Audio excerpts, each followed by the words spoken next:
50,000 people live in the South Florida neighborhood of Allapattah. Unfortunately, the coronavirus pandemic has disproportionately affected this vulnerable community. Mileyka Burgos-Flores is the executive director of the Allapattah Collaborative Community Development Corporation, and she's here to talk to us about a program, an initiative to assist the neighborhood. Welcome. Thank you for inviting me. It's a pleasure to be here today. Mileyka, explain to us, what is the mission of the Allapattah Collaborative CDC? Yeah, so the Allapattah Collaborative CDC is a 501c3 nonprofit organization focused on implementing placemaking techniques to foster identity, support wealth-building strategies for marginalized communities of color, like Allapattah, and advocate for policies that support equitable, comprehensive, and sustainable community development. We focus on preventing displacement in disinvested communities and supporting minority micro businesses. We are a place-based initiative that uses a Main Street approach to preserve and expand the cultural authenticity of the area and also build more assets for the community itself. So our goal is to protect and strengthen the identity, the charm, the cultural appeal of Allapattah, as well as other ethnic communities in Miami, by ensuring that long-term residents are able to thrive in an environment that has been plagued with disparities and misinformation, disinvestment, and so on. So how do we do that? What does anti-gentrification strategies mean? What does that mean? It means advocating for policies that allow people that have been in an area for a long time to remain.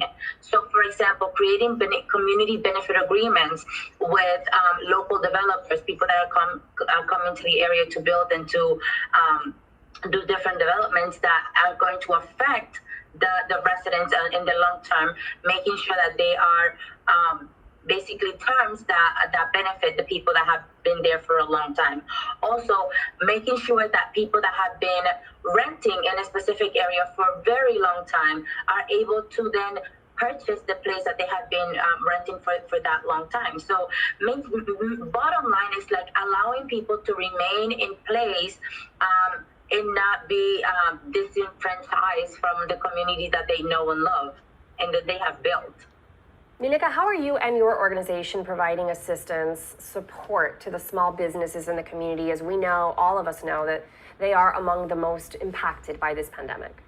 Yes, so we were very lucky to connect with great funding sources and organizations like Hispanics in Philanthropy, who gave us a grant so we can provide financial assistance and also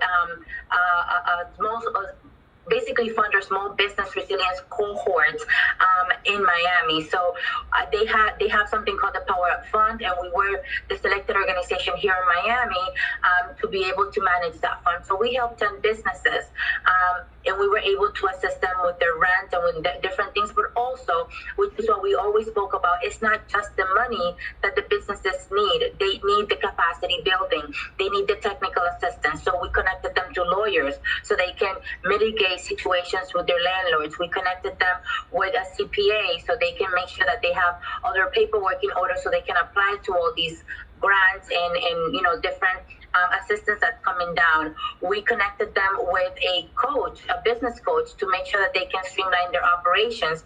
And we also connected them with a digital inclusion specialist to make sure that their business is also online and that they can generate funds and generate income and business from an online operation as well. Mileyka, thank you for being with us today. Anytime. Thank you for the invite.